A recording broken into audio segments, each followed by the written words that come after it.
Bismillahirrahmanirrahim. Assalamualaikum warahmatullahi wabarakatuh. Innal hamdalillah nahmaduhu wa nasta'inuhu wa nastaghfiruh wa na'udzu billahi min sururi anfusina wa min sayyiati a'malina. May yahdihillahu fala mudilla lahu wa may yudlil fala hadiya lahu. Asyhadu an la ilaha illallah wahdahu la syarika lahu wa asyhadu anna Muhammadan abduhu wa rasuluh. Allahumma salli ala Muhammad wa ala alihi wa ashabihi wa man sara ala nahji wattaba'a sunnatahu wa salaka tariqahu wa nahaja manhaja ila yaumiddin. Allahumma inna nas'aluka ilman nafi'a wa rizqan tayyiba wa amalan mutaqabbala wa na'udzu bika min ilmin la yanfa' wa min qalbin la yakhsha' wa min 'ainin la tadma' wa min da'watin istajabu laha. Jemaah sekalian rahimakumullah, Bapak Ibu yang kami hormati, alhamdulillah kita bersyukur kepada Allah Ta'ala karena pada kesempatan ini Allah Ta'ala masih memberikan kepada kita kenikmatan untuk bisa hadir di majelis ilmu, dan tidaklah orang dimudahkan hadir di majelis ilmu kecuali memang Allah mengendaki baik bagi orang tersebut. Sebagaimana sabda Rasulullah sallallahu alaihi wa alihi wasallam, man salaka tariqan yaltamisu fihi ilman sahhalallahu bihi tariqan ilal jannah wa man yuridillahu bihi khairan yufaqihu fid din. Dua hadis ini adalah motivasi kita untuk selalu berusaha hadir di majelis ilmu. Hadis pertama bicara tentang dimudahkan jalan kita ke surga kalau kita hadir di majelis ilmu.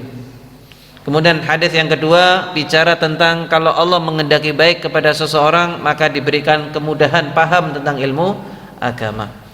Mafhum mukhalafahnya, kebalikannya, kalau Allah tidak mengendaki baik kepada seseorang maka ditutuplah pintu-pintu ilmu itu atas orang tersebut. Waliyadzubillah. Dan ini musibah terbesar bagi seorang hamba ketika dia tidak bisa hadir di majelis ilmu, padahal ini adalah kebaikan yang sangat banyak.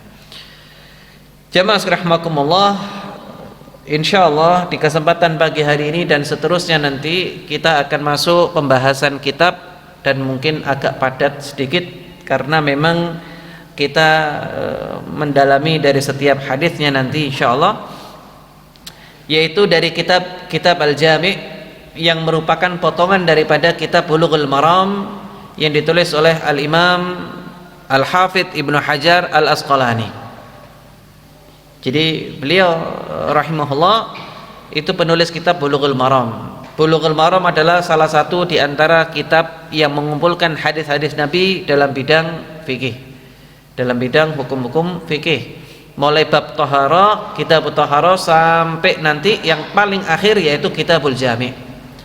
Yang menarik daripada kitab Bulughul Maram ini, di samping kata para ulama ya, di samping kemudian beliau menampilkan semua hadisnya dan mentakhrijnya, yaitu selesai beliau bicara tentang fikih yang bermacam-macam itu, mulai dari kitab Thahara, kitab sholat, kemudian ada puasa, haji dan seterusnya. Di ujung pembahasan daripada kitab itu beliau cantumkan tema adab. Nah, kitab yang mau kita bahas adalah potongan terakhir daripada kitab itu. Jadi potongan terakhir daripada kitab Bulughul Maram. Jadi Bapak Ibu jamaah sekalian rahimakumullah, nanti silakan bisa dirujuk dalam kitab Bulughul Maram itu di bab yang paling akhir, kitab paling akhir, yaitu Kitabul Jami'. Kitabul Jami'. Sehingga di sini jamaah sekalian rahimakumullah, ini menunjukkan betapa beliau perhatian sekali dalam masalah adab. Karena Kitabul Jami' nanti itu bicara seputar masalah tazkiyatun nafs. Adab baik adab yang baik, kemudian adab yang buruk, contoh-contohnya apa dan aplikasinya seperti apa dalam menghindarkannya, prakteknya adab baik itu seperti apa, contoh-contoh kasusnya bagaimana, itu nanti diceritakan oleh beliau dalam hadis-hadisnya, disampaikan hadis-hadisnya. Nah, sehingga Syekh Abdullah Al-Bassam hafizahullah, beliau ketika mensarah ini dalam kitab beliau Tawdihul Ahkam, beliau sebutkan tentang tema ini. Jadi di bab awal, di pembahasan awal di Kitabul Jami, beliau sampaikan tentang adab, pentingnya adab, menunjukkan betapa urgensi adab sangat luar biasa di dalam Islam, sangat-sangat penting di dalam Islam. Dan ini erat kaitannya bagaimana seseorang bisa memperbaiki keadaan jiwanya. Jadi kalau kita sedang mempelajari adab, kita sebenarnya sedang memperbaiki jiwa kita. Sebab adab ini realisasi daripada iman kita, tauhid kita, akidah kita. Sehingga orang yang akidahnya lurus, kemudian dia itu bertauhid dengan benar, maka konsekuensinya dia pasti merealisasikan kebenaran tauhidnya itu dari sisi adabnya. Kalau nggak sinkron berarti ada yang salah. Kalau tidak sinkron berarti ada something yang salah, ada sesuatu yang salah dalam pemahamannya, sehingga melahirkan kesalahan dari sisi amaliyahnya. Dan itu sangat berbahaya sekali. Sebutlah misalnya, saya kasih contoh misalnya, kesalahan fatal. Ketika seseorang kemudian dia paham tentang Quran dan sunnah Rasulullah Sallallahu Alaihi Wasallam, tidak dipandu dengan pemahaman yang benar, maka melahirkan pemikiran yang menyimpang. Melahirkan pemikiran yang menyimpang. Saya berikan satu contoh misalkan, sebutlah kelompok yang paling awal-awal muncul, yaitu kelompok Khawarij yang mudah sekali mengkafirkan orang. Kalau kita lihat ibadahnya, luar biasa, sangat-sangat luar biasa.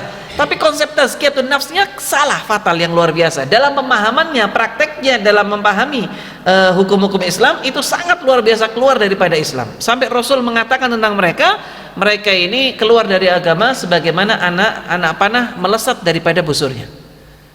Padahal kata Rasulullah SAW dan banyak ulama menukilkan, mereka ini sholatnya nggak main-main. Sholat malamnya jangan dibandingkan sudah. Puasa sunnahnya, kalau dalam riwayat dikatakan mereka ini orang-orang Khawarij ini orang yang kurus-kurus gitu kan, matanya cekung-cekung, menunjukkan mereka ini rajin puasa dan rajin sholat malam. Sampai-sampai ada budaknya seorang Khawarij yang dia itu ketika melihat tuannya itu nggak pernah merapikan tempat tidurnya karena saking jarangnya tidur, ibadah terus, tapi dia rela untuk menghalalkan darah kaum muslimin.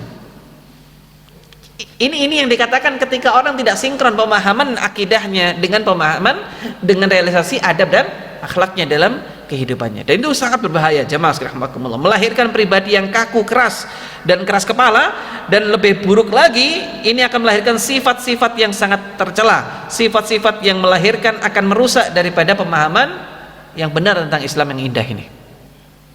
Karena itu para ulama selalu menekankan tentang pentingnya adab sebelum berilmu, sangat-sangat dipentingkan itu. Bahkan nukilan-nukilan tentang hal itu sangat-sangat banyak. Cukuplah nukilan itu kita ambilkan dari beberapa ulama, diantaranya Hasan al-Basri, Abdul Mubarak. Mereka semuanya sepakat tentang pentingnya adab sebelum berilmu. Kenapa? Kenapa kok adab dulu? Iya, karena orang kalau nggak punya adab belajar ilmu pasti nanti akan menyimpang. Sudah pasti sudah. Kenapa? Karena banyak sekali yang seperti itu. Prakteknya dia nggak paham. Prakteknya dia tidak paham tentang ilmu itu, sehingga melahirkan pribadi yang keras kepala. Jazakallahu khair, barakallahu fiik. Dia akan melahirkan pribadi yang keras, kaku. Kita sering jumpai Bapak Ibu ya, mohon maaf, atau mungkin kita muhasabah diri kita masing-masing. Ada orang yang sudah dia paham tentang syariat ini, dia paham betul tentang bagaimana poin-poin ibadah ini, tapi subhanallah dia kaku sekali kalau di rumah. Pernah jumpai seperti itu Pak? Salah sedikit istrinya itu, waduh, seperti orang yang sudah melakukan kesalahan besar, padahal itu kesalahan sepele. Kenapa? Karena dia tidak bisa merealisasikan adab di rumahnya. Dan itu sangat berbahaya, jamaah sekalian rahimakumullah. Jangan sampai kita ini, makanya Bilal bin Sa'ad, salah seorang tabi'in, beliau selalu mengingatkan kepada kita, la takun waliya lillahi fi alaniyah aduwwa lahu fis sirr. Jangan kita jadi wali Allah Ta'ala di hadapan banyak orang, tapi menjadi musuhnya pada saat sedang sendirian.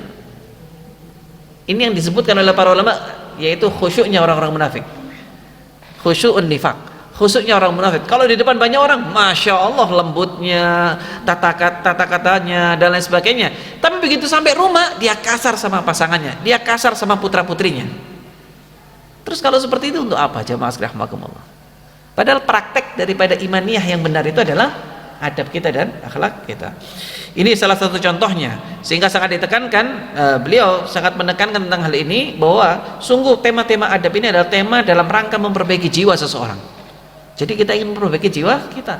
Karena itu tema adab tidak boleh berhenti. Tazkiyatun nafs dalam tema besarnya itu tidak boleh berhenti dibahas, harus diulang-ulang.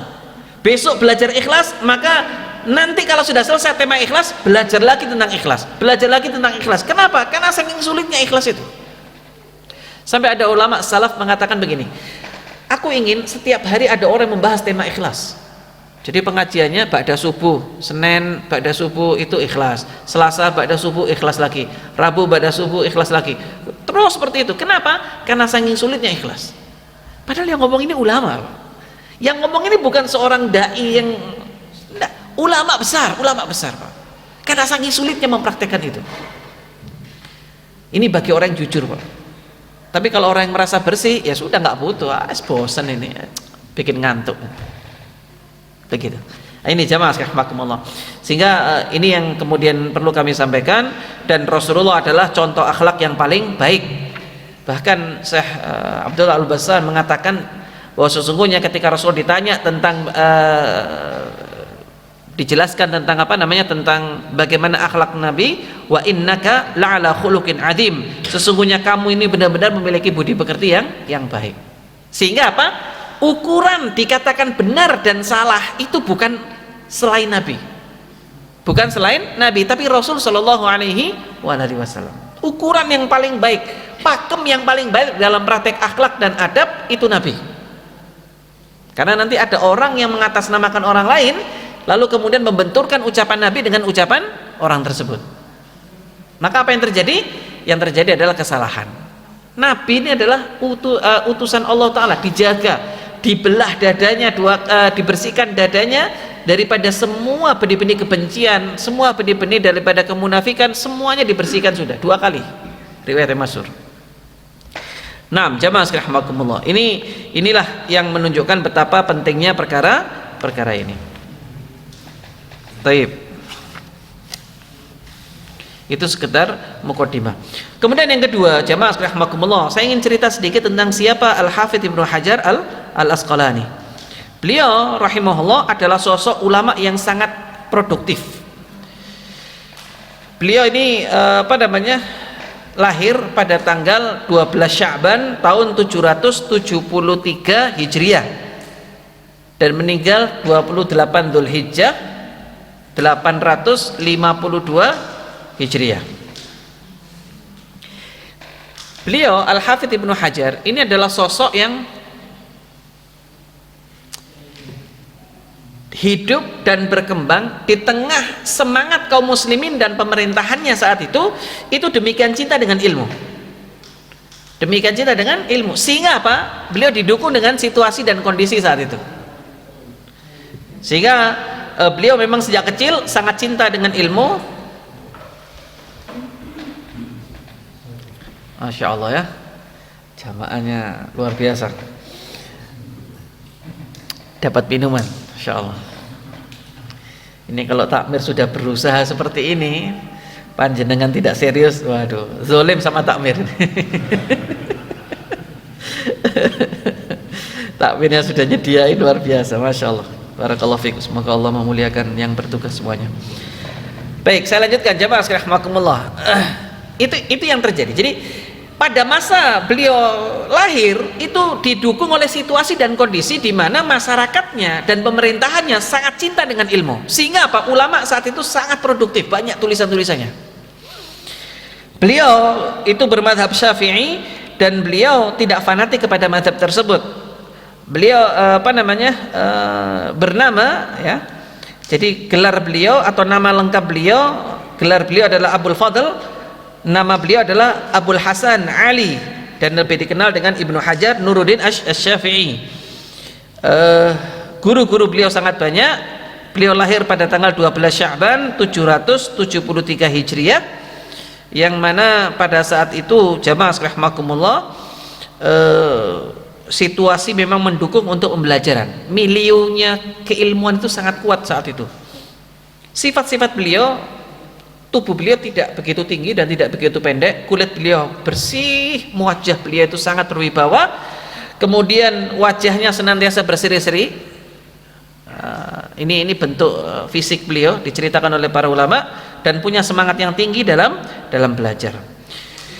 Beliau sudah ditinggal oleh ayah beliau pada usia 4 tahun dan ibunya meninggal ketika beliau masih balita, dan beliau diasuh oleh kakaknya yang paling tua, dan itu karena memang ayahnya sudah berpesan kepada kakaknya, tolong jaga adik-adikmu. Kakaknya ini orang pengusaha kaya, saudagar kaya, sehingga ini diuntungkan juga beliau rahimahullah, sehingga beliau saat itu demikian luar biasanya semangat dalam mencari ilmu. Usia 9 tahun sudah hafal Quran. Dan memang sudah menjadi tradisi zaman dulu, orang-orang zaman dulu itu usia 9 tahun sudah hafal Quran. Subhanallah, hafal Quran usia 9 tahun. Apalagi ada daerah namanya daerah Singkit, Pak, Mauritania. Saya pernah cerita di sini, Pak. Sudah pernah? Belum? Daerah Mauritania itu subhanallah, Pak, itu produsen penghafal Quran, Pak. Di sana itu kalau ada orang nggak hafal Quran, orang itu heran. Sama kayak kita ya. Kalau kita nggak hafal Quran, kalau kita ngelihat ada anak kecil hafal Quran, wah takjub, wah disuting, kemudian macam-macam lah. Tapi kalau di Mauritania, kalau ada orang nggak hafal Quran, itu yang orang heran.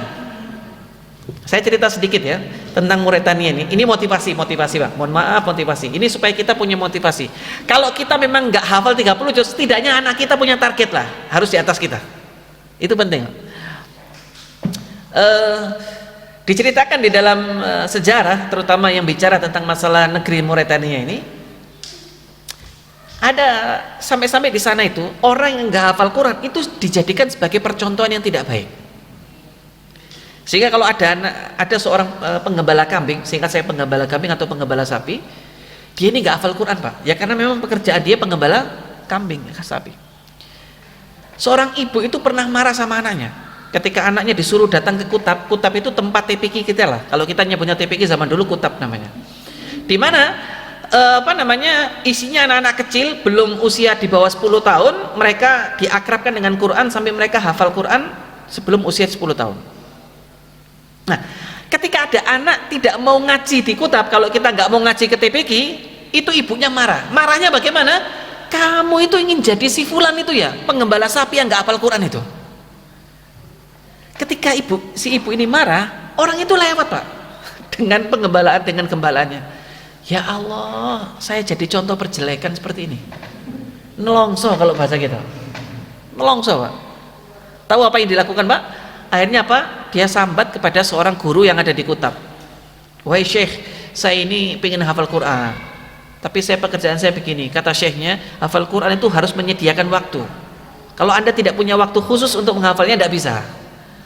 Lalu kemudian bagaimana? Ya sudah pokoknya saya setor kepada Anda 1 hari cuma 2 ayat. Yang penting supaya ada hafalannya gitu. 1 hari cuma 2 ayat Tapi kamu harus serius ulang. Saya akan ulang sudah. Maka apa? Setiap hari dia berangkat, dia setor 2 ayat, kemudian nanti sampai di tempat penggembalaannya dia mengulang-ulang ayat itu, pulang dari sana setor lagi 2 ayat. Jadi pokoknya 1 hari 2 ayat.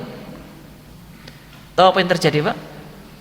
Setelah sekian tahun beliau itu menghafal Al-Quran dengan sangat mutkin. Mutkin itu hafalannya ngelontok, Pak, kayak kita Al-Fatihah. Sampai-sampai dikatakan dalam riwayat itu si orang penggembala ini itu menghafal Quran bukan cuma sekedar dari depan ke belakang, tapi dari belakang ke depan bisa urut tanpa salah. Jadi dengan pernah nyoba, Pak? Saya kasih contoh. Coba kalau ada yang bisa, Qul huwallahu ahad dari ayat akhir sampai ke ayat depan, bisa nggak? Penggembala sapi itu bisa dari surat An-Nas sampai Al-Baqarah sampai Al-Fatihah lagi, itu hafal di luar kepala. Subhanallah. Itu negeri Mauritania, dan sampai sekarang produsen penghafal Quran. Jadi kalau anak kecil di sana itu hafal Quran, ngapalkannya dengan metodologi loh itu apa? Papan yang ditulis tangan. Nah, 1 hari hafal 1 halaman ditulis tangan. Besok harus dihapus. Kenapa? Berarti hari ini harus hafal 1 halaman, tergantung targetnya. Subhanallah. Jadi ada yang nangis, ada yang apa, tapi subhanallah mereka berkah hidupnya. Taib. Ini sekedar kisah ya, supaya kita termotivasi jamaah sekalian rahimakumullah. Dan beliau sangat cinta dengan ilmu, sangat cinta dengan bidang sastra, kemudian juga sejarah. Itu ketika beliau mulai akrab dengan ulama-ulama yang mutkin di sana, termasuk diantaranya adalah Al-Imam Al-Iraqi. Beliau sangat akrab dengan beliau. Akhirnya beliau melahirkan ilmu yang sangat dahsyat, ilmu yang luar biasa, dan melahirkan tulisan-tulisan yang sangat banyak. Tulisan-tulisan beliau, guru-guru beliau sangat banyak, dan ini menunjukkan keluasan. Ini penting Bapak Ibu.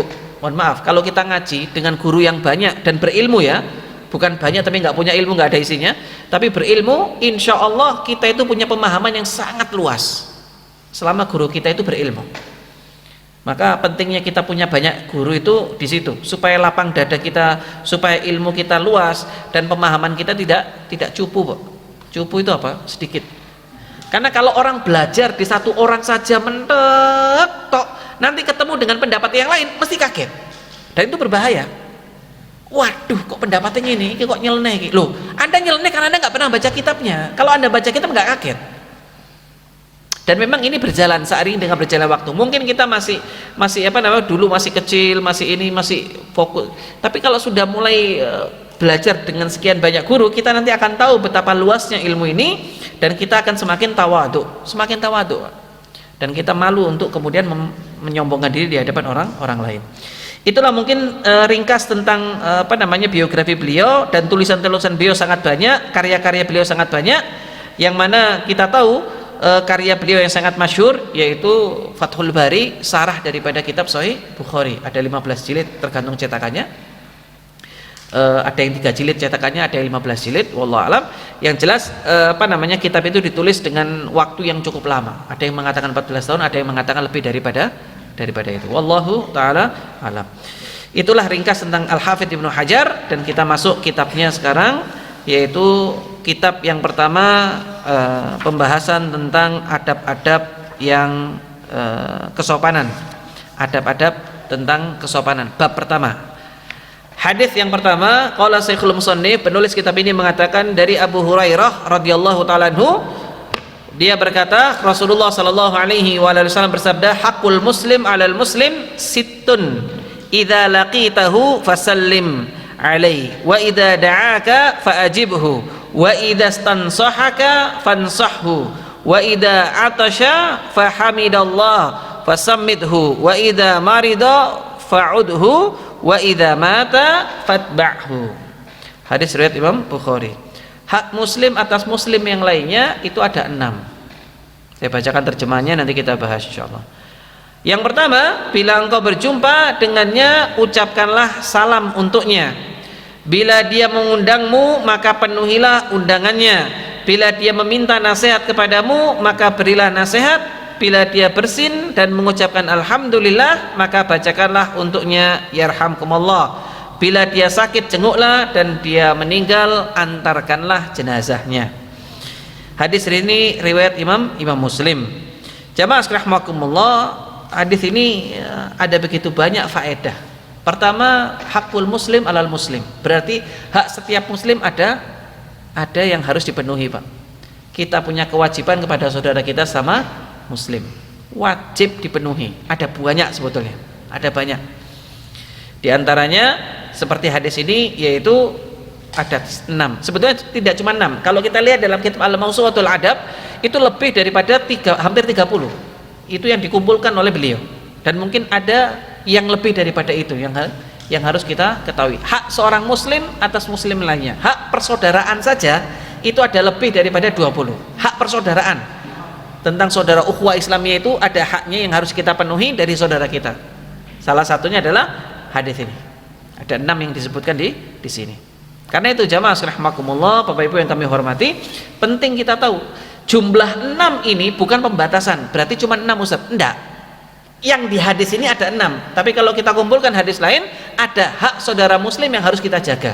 Salah satunya apa? Rasulullah dalam hadis Hajjatul Wada pernah menyebutkan hadis tentang hak saudara muslim yang harus kita jaga. Rasulullah ketika menyebutkan tentang hadis itu, tentang kehormatan seorang muslim, Rasulullah mengatakan apa? Bahwa sesungguhnya inna dima'akum wa a'radakum wa amwalakum haramun alaikum ka hurmati yaumikum hadha wa syahrikum hadha wa fi biladikum hadhi.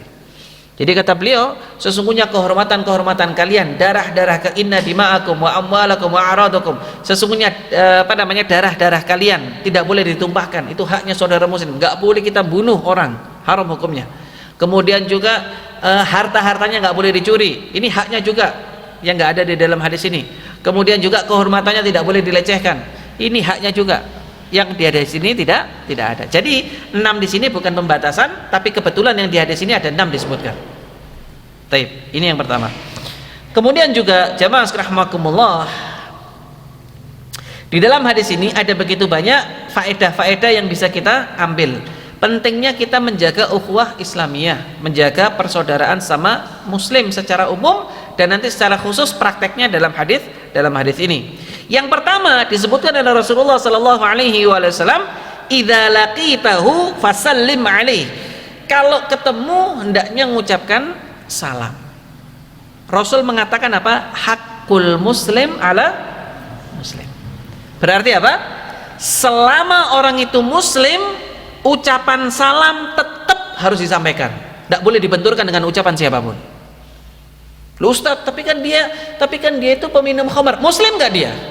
Atau ada orang yang, atau ulama sudah memberikan label dia kafir.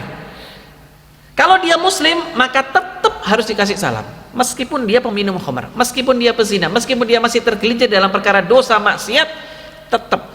Tapi selama dia muslim, dia wajib dipenuhi haknya. Karena ada orang-orang tertentu yang kemudian dia kalau ketemu orang nggak mau salam, Pak. Wala salam wala kalam. Sudah punya adab pokoknya. Seludar-seludur gitu, Pak. Maka apa yang terjadi? Ini yang kemudian dia tidak paham tentang haknya seorang muslim dengan muslim yang lainnya. Selama dia muslim, tetap kita mengucap salam. Tapi dia sering nipu orang, Ustaz. Muslim nggak? Ya muslim, Ustaz. Salam. Kenapa kok pakai itu? Jamaah rahimakumullah, karena salam inilah yang membuka semua kebaikan. Betul jamaah rahimakumullah. Kita akan sampaikan nanti. Saya akan sebutkan dulu dua firman Allah Ta'ala di dalam Al-Quran. Yang pertama surat An-Nur ayat 70, ayat ke-27. Allah Ta'ala berfirman, "Wahai orang-orang yang beriman, janganlah kalian memasuki rumah yang bukan rumah kalian tanpa izin, sebelum kalian meminta izin dan sebelum mengucapkan salam." Ayat ini bicara tentang minta izin dan mengucap salam. Nanti bab minta izin ada sendiri ya. Tapi kita ini kadang di dalam adab masuk rumah orang itu kadang kita ini seludar-seludur, Pak. Mohon maaf. Itu tidak benar, Pak. Termasuk di antara adab minta izin, nanti ada bab khusus ya masalah itu, tapi saya singgung sedikit karena ayatnya menyebutkan. Di antara contohnya, kalau kita minta izin masuk rumah orang sudah diketok 3 kali atau dikasih bel itu 3 kali atau apapun indikatornya, tidak dibukakan pintunya, pulang, Pak, pulang. Jangan tetap iktikaf di situ. Jangan, Pak. Pulang, Mbak, pulang. Loh Ustaz, saya tahu sandalnya ada, sepeda motornya ada, Ustaz. Orang ini ada di rumah. Loh, dia nggak bukakan pintu, nggak, pulang. Itu haknya dia. Nah ini yang kadang kita nggak pahami, apalagi sampai suudon, sombong ya. Wis ado-ado gak dia. Nah, nggak boleh, Pak. Ini adab, betul Pak, adab. Tidak boleh sembarangan jamaah. Meskipun nanti ada pembahasan mana yang kita diwajibkan tetap membuka pintu dan mana yang kita boleh untuk bersikap diam. Ada bab sendiri nanti kita bahas nanti. Saya tidak ingin memasuki itu lebih dalam. Tapi secara umum kalau orang nggak ngizinkan kita masuk rumahnya, jangan sekali-kali masuk.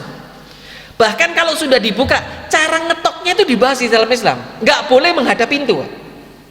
Kalau kita mau ini pintu misalnya, nggak boleh kita ini ngetok pintu seperti ini, Pak. Tapi miring kanan atau miring kiri.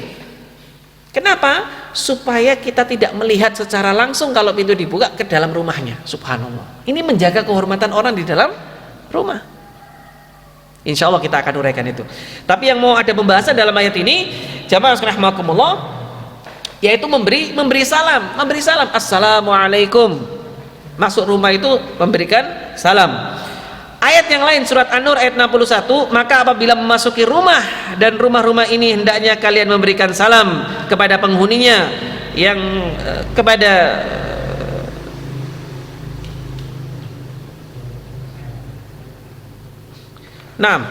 jadi pada ayat 61 perintah juga untuk mengucapkan salam kepada penghuni rumah.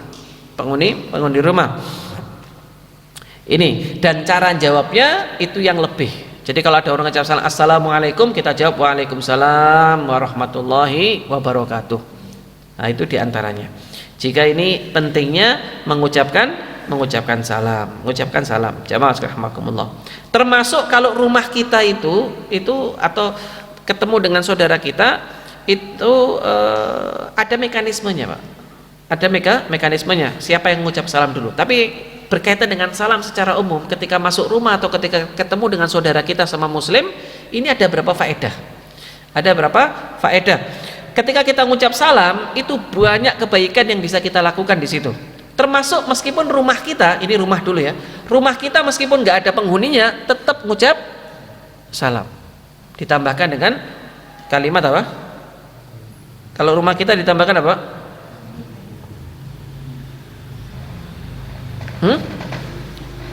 Assalamu alayka wa ala ibadillahi as-salihin. Itu masuk rumah kalau rumahnya nggak ada orang, ditambahkan kalimat seperti itu. Taib, inilah diantaranya jamaah rahimakumullah. Kemudian dikatakan dalam hadis yang lain, la tadkhulul jannah hatta tu'min. Ini faedah ngucap salam. Kenapa kok dianjurkan ngucap salam? Apa kata Rasulullah? La tadkhulul jannah hatta tu'min wa la tu'min hatta tahabu awala adullukum ala syai'in idza fa'altumuhu tahabu afsyus salama bainakum. Tidaklah orang masuk surga kecuali dalam keadaan mukmin. Tidaklah kita tumbuh rasa cinta, rasa iman kita kepada Allah Ta'ala kecuali kita saling mencintai satu sama lain.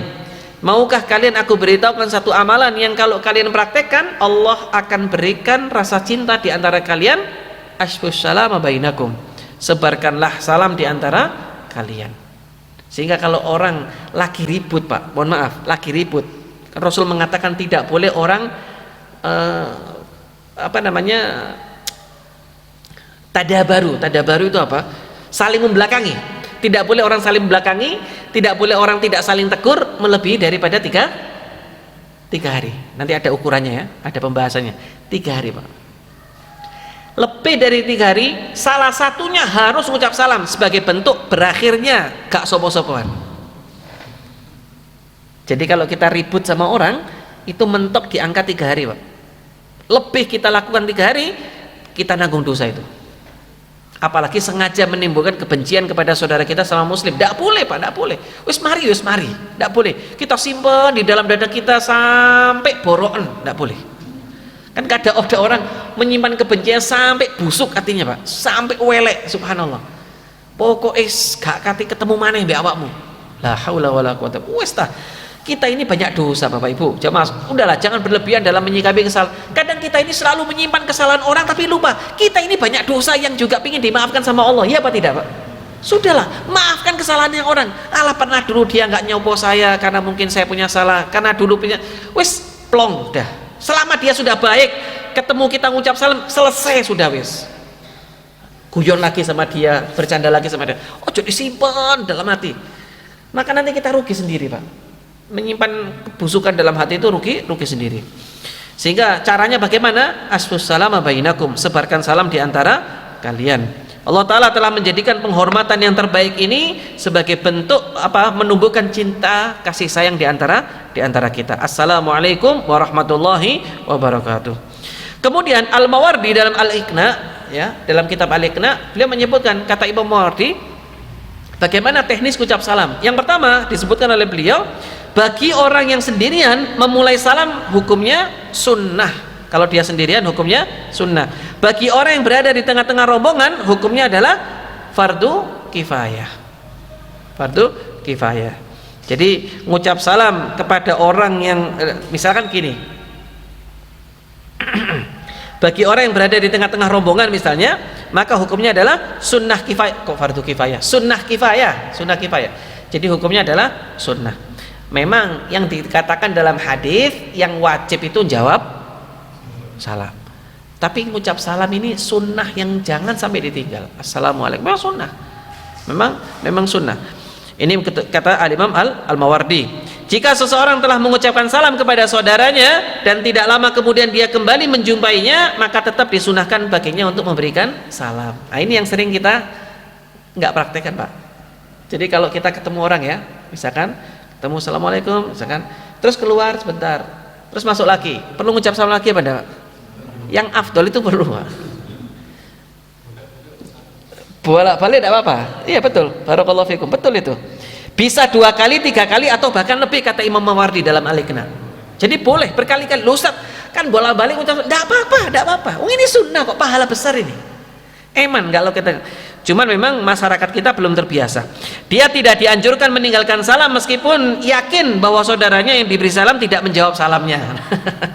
Jadi kata Imam Mawardi, meskipun memang tidak semua orang bakal jawab, tapi tidak apa-apa, assalamualaikum, udah pokoknya kita menjawab, ngucap salam. Nah ini menjawab salam untuk orang yang sendirian hukumnya fardu ain. Nah sekarang beliau mencantumkan bab tentang menjawab salam. Jadi kalau tadi mengucap salam hukumnya sunnah, kalau menjawab salam hukumnya wajib. Nah fardu ain. Sedangkan untuk kalau dia sendirian, dia wajib jawab. Misalkan ada orang salam sama kita sendirian, nggak ada orang di sekitar kita, wajib hukumnya kita jawab salam. Tapi kalau kita banyak orang, hukumnya adalah fardu kifayah. Kalau satu sudah jawab, maka yang lainnya nggak perlu jawab. Baik, mudah-mudahan bisa dipahami. Bisa dipahami ya nih Pak? Alhamdulillah. Nah, kemudian juga dikatakan di sini, bagaimana hukumnya orang yang mengucapkan salam, memberi salam kepada yang bukan mahram, memberi salam kepada wanita ajnabi. Ketemu orang di sini ada akhwat misalkan lewat gitu, boleh nggak ucap salam Pak? Iwati bapak-bapak. Jadi kalau yang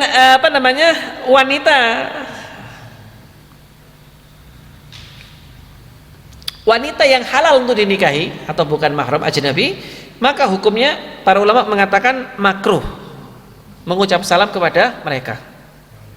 Jadi jangan pakai hadis ini untuk membenarkan tindakan yang nggak benar. Maka apa? Dikatakan oleh para ulama, sebagian ulama mengatakan hukumnya makruh kecuali bebas dari fitnah.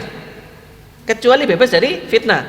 Mengucap salam kepada ibu-ibu yang usianya 80 tahun, 90 tahun, insya Allah nggak ada fitnah kan. Tapi kalau gadis-gadis 17 tahun, 12 tahun, kira-kira masalah nggak dengan bapak-bapak ini? Jadi fitnah nggak itu Pak? Atau panjenengan aman dari fitnah sudah? Gitu. Memang ada beda pendapat Bapak Ibu, pangapunten, ada beda pendapat. Cuman pendapat yang dipegangi oleh penulis kitab ini yaitu seperti itu. Dan memang pendapat ini lebih selamat gitu kan. Lebih selamat. Kenapa? Karena kalau orang ucap salam itu pasti akan menimbulkan masalah nanti. Contoh misalkan pangapunten, contohnya saja. Bapak misalkan melihat ada tetangga baru masih muda belia, terus kemudian keluar gitu, terus mengucap salam, assalamualaikum ibu. Waduh, kira-kira bagaimana istrinya panjenengan? Ibu-ibu seneng enggak kalau suaminya kayak gitu? Bu? Oh seneng, Bu? Oh ngobrol sendiri. La ilaha illallah. Saya ditinggal ngobrol ini. Jadi wallahu alam, tapi yang jelas memang lebih selamat menghindari. Para ulama mengatakan makruh karena ini nanti akan menyebabkan fitnah, apalagi bagi laki-laki. Baik. Kemudian juga sebagian ulama mengatakan bagaimana hukumnya ngucap salam kepada orang yang sedang melaksanakan ibadah baca Quran. Bagaimana hukumnya? Atau sedang berzikir. Ada orang zikir pagi, assalamualaikum. Oh, hukumnya bagaimana Pak? Para ulama mengatakan makruh. Kenapa? Karena menjawab salam itu hukumnya apa? Wajib. Nah kalau orang lagi baca Quran salam nanti, apalagi keluar masuk orangnya salam, a'udzubillahi waalaikumsalam minasyaitonir ya nggak mari-mari baca Qurannya Pak. Atau zikir terganggu dengan suara salam itu terganggu. Maka apa yang terjadi? Dikatakan oleh Syekh Abdullah Al-Bassam rahimahullah, hafizahullah, beliau menyebutkan bahwa hukumnya adalah makruh memberi salam kepada orang yang sedang membaca Al-Quran, berzikir, membaca hadis, berkhutbah, mengisi pengajian dan yang lainnya. Makruh juga untuk orang-orang yang sedang mendengarkan, untuk orang-orang yang sedang mendengarkannya menjawab salam. Bahkan beliau menyebutkan menjawab salam dalam keadaan yang seperti itu hukumnya makruh. Nah ini tentu ada pembahasan fikihnya ya, tapi itulah yang disampaikan oleh Syekh Abdullah Al-Bassam. Dosanya orang yang mengucilkan saudaranya. Nah, beliau membahas sekarang tentang bagaimana penyelesaian kasus untuk orang yang dikucilkan, dihajar, tidak menyapanya. Maka salam adalah salah satu pemutus dan penyelesai ketika orang sedang berselisih, kata beliau. Sehingga apa? Sangat dianjurkan kalau orang misalnya dia ingin menyelesaikan konflik dengan seseorang, selesaikan dengan mengucap salam. Dan memang betul, kalau dia tulus mengucap salam, orang yang tadinya mau marah nggak jadi. Coba panjenengan kalau ada orang mau marah, terus kemudian kita mengucap assalamualaikum, jadi marah pada Pak kira-kira? Terus gak tega, ya Allah, mengucap salam, alhamdulillah, kan gitu. Itulah diantara hikmahnya syariat salam. Disunahkan memberikan salam tatkala berpisah memasuki rumah yang berpenghuni maupun kosong. Mengucapkan salam boleh sebatas ungkapan assalamualaikum saja, atau kemudian dilengkapi assalamualaikum warahmatullahi wabarakatuh. Kemudian juga lelaki haram berjabat tangan dengan wanita yang bukan mahramnya. Berjabat tangan antara laki-laki dengan lelaki hukumnya sunnah, tapi kalau sudah dengan laki-laki dengan wanita yang bukan mahram hukumnya haram. Pendapat yang kuat seperti itu. Kemudian hendaknya orang yang memulai berjabat tangan tidak melepaskan genggamannya. Ini kaitannya. Jadi Syekh Abdul Al-Bassam mencoba mengaitkan apa hubungan, apa kaitannya dengan tema-tema ini. Termasuk salah satunya adalah berjabat tangan, karena kalau orang ketemu ngucap salam mesti biasanya berjabat tangan. Sehingga beliau singgung juga hadis tentang masalah jabat tangan. Ini jamaah rahimakumullah. Kemudian diantara perkara pula yang perlu kita jaga berkaitan dengan mengucap salam ini, jangan sampai mengucap salam ini ditinggalkan, jangan. Karena kalau kita tinggalkan, nanti akan berkurang rasa cinta kita dengan saudara kita sama muslim, sama mukmin. Itulah mungkin ringkas tentang fikih tentang mengucap salam, memberikan salam, dan kita baru satu daripada 6 hak seorang muslim atas muslim yang lainnya kalau bertemu mengucap salam. Insya Allah di pertemuan berikutnya tentang memenuhi undangan apa yang boleh hadir, undangan apa yang kemudian disarankan tidak hadir, kapan kita boleh minta uzur untuk tidak hadir, dan fikihnya bagaimana. Insya Allah kita akan bahas di pertemuan berikutnya dengan izin daripada Allah Ta'ala. Mungkin itu jamaah rahimakumullah, sudah 5:30. Kalau ada ini biasanya tanya jawab, tidak usah ya, tidak usah pakai tanya jawab. Oh ada. Yang bisa saya jawab, kalau enggak ya kita akhir. Tidak ada? Assalamualaikum. Waalaikumsalam.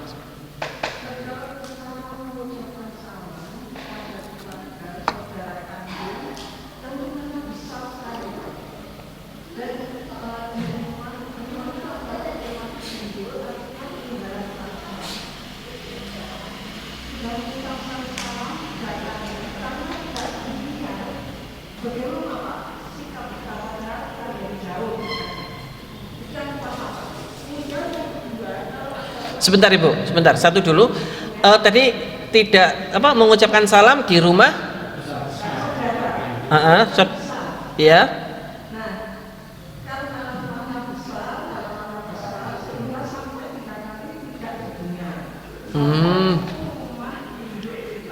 Iya.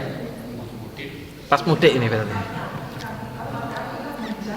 Iya, tahu saya, Pak. Nah, keluarga sendiri. Iya. Taib, saya jawab dulu Ibu ya supaya nggak terpending. Jadi jamaah rahimakumullah, kalau bagaimana keadaan kasus rumahnya besar. Tadi perintahnya nanti ada bab sendiri ya. Saya akan bahas insyaallah tentang berkunjung besok, tentang tamu undangan, nanti bab tentang bertamu nanti saya akan singgung, meskipun sebenarnya temanya undangan tapi nanti saya selipkan tentang adab bertamu. Kalau rumahnya besar maka digunakan fasilitas yang ada. Karena nggak mungkin kita ngetok pintu, apalagi pagernya besar, sebelum masuk rumah utama ada tamannya lagi, kita sudah ngucap salam dari luar assalamualaikum 3 kali jauh-jauh, masa harus pulang? Rumah saudaranya di Bogor, datang dari Malang, perjalanan panjang sampai sana, ternyata nggak ada yang bukakan pintu 3 kali, karena kata ustadz yang menyampaikan pengajian di Sengkaling, 3 kali ngucap salam nggak ada, balik lagi ke Malang.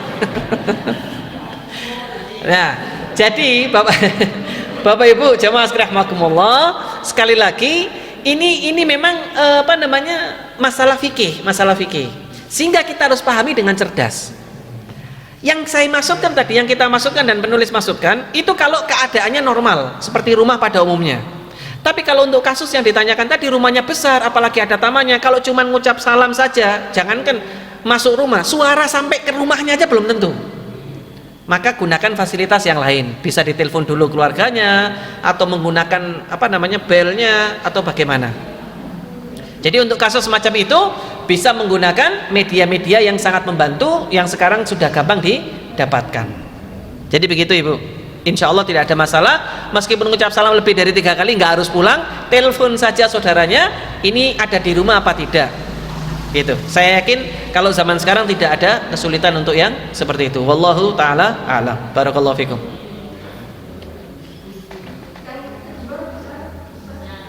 Saya manut gimana? Ada waktu? Oh iya. Ya, pokoknya tergantung takbir ya. Silakan.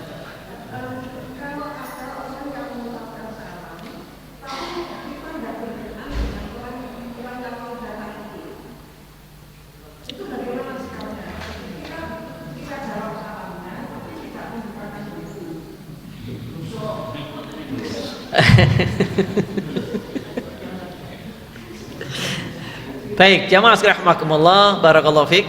Semoga Allah memuliakan yang bertanya. Bapak Ibu, jamaah sekalian rahimakumullah, ada 2 kasus pertanyaan tadi itu. Bisa saya jawab ya? Ada 2 kasus. Kasus pertama tidak membukakan pintu. Kasus kedua jawab salam. Kalau ada orang bertamu ke rumah kita nggak berkenan untuk nerima tamu, kita boleh memang nggak nerima tamu. Tapi untuk masalah jawab salamnya, kalau memang kita dengar, ya tetap dijawab, tidak masalah dijawab. Jadi beda loh ya, Bapak Ibu, harus dibedakan antara kita punya hak urusan menerima tamu, itu memang hak tuan rumah. Tuan rumah berhak penuh untuk tidak membukakan pintu, baik sedang marah dengan tamunya atau sedang tidak marah sekalipun, tetap punya hak. Jadi punya hak. Nanti insya Allah saya singgung bagaimana komentar ulama tentang hal ini di bab berikutnya insya Allah. Jadi kalau misalkan kita punya tamu, apalagi kita lagi nggak nyaman, jangankan nggak nyaman, kita nyaman, kita nggak pengen terima tamu, padahal nggak ada masalah dengan tamunya, boleh tidak membukakan pintu. Tapi nanti ada bab khusus tentang tamu yang memang tetap harus diterima. Nanti kasusnya bagaimana kita bahas di pertemuan berikutnya insya Allah. Itu kira-kira Ibu. Adapun mengenai kita marah sama orang, kalau bisa jangan Ibu. Udah, marah sama orang itu nggak ada faedahnya, nggak ada faedahnya. Kita jengkel sama orang nggak ada faedahnya. Kita berhak tidak membukakan pintu karena kita tuan rumah, tapi kebencian kita sama orang buang jauh-jauh, buang jauh-jauh. Karena kadang ini ada orang yang menyimpan sampai kebenciannya. Ustadz, ini sudah sakit hati betul Ustadz, saya sudah disakiti Ustadz, gini. Iya, memang betul. Kadang kita disakiti sama orang itu betul Bapak Ibu. Tapi mau disimpan sampai kapan? Kebencian kita loh sama orang mau disimpan sampai kapan? Kan gitu. Mau sampai meninggal kita nyimpan itu. Rugi kita. Apa kerugian terbesar Bapak Ibu? Kerugian terbesar kita nyimpan kebencian sama orang itu apa? Allah nggak ngampuni kita meskipun kita yang didolimi. Allah nggak ngampuni kita. Dalam hadis yang sahih, Rasulullah pernah mengatakan, sungguh amal-amal manusia, amal-amal kita itu diangkat kepada Allah setiap hari apa? Senin dan Kamis. Kata Allah Ta'ala, Rasulullah mengatakan, Allah mengampuni semua orang yang tidak melakukan kesyirikan. Jadi ketika amal diangkat, amal kita kan isinya macam-macam, ada yang baik, ada yang buruk. Maka dengan kita itu, jamaah sekalian rahimakumullah, Allah itu ketika melihat amal-amal kita itu banyak pada saat itu memberikan pemaafan. Saya ampuni. Selama mereka nggak syirik, selama mereka itu masih muslim, selama mereka masih beriman, saya ampuni semuanya. Illa, kecuali kata Rasulullah, illa abdun, seorang hamba, bainahu wa baina akhihi syahna, kecuali orang yang dengan saudaranya ada syahna. Syahna itu apa? Kebencian, kedengkian, sakit hati. Gak dapat fadilah pengampunan setiap hari Senin sama Kamis. Rugi apa tidak kita? Ya rugi pol ruginya. Kita sudah dizolimi sama orang, gak dapat ampunan lagi. Ustadz, itu kan yang dolim yang nggak diampuni. Semuanya, kata Rasul, semuanya. Yang zolim dan yang dizolimi, dua-duanya kena, nggak dapat ampunan. Karena hadisnya menyebutkan apa? Bainahu wa baina akhi syahna. Antara dia dan saudaranya syahna, ada permusuhan. Untuk apa? Wis jarno. Kalau ada orang nyakiti kita, ya semoga Allah dapat hidayah. Wis mari. Semoga diberikan hidayah. Wis enak. Nggak usah kita simpen ibu, nggak usah. Apalagi marah itu kepada orang-orang dekat kita, kepada pasangannya, kepada anak, kepada suami, kepada istri, wis tidak usah terus-terusan. Wis sudah, marahnya cukup sebentar, 5 menit, setelah itu balik lagi. Jangan lama-lama. Itu sekedar masukan saja. Jadi jangan sampai nanti kita tidak memberikan maaf kepada saudara kita. Wallahu taala alam. Sudah ya? Hah? Ada lagi? Silakan Bapak. Sakar saya, Mas.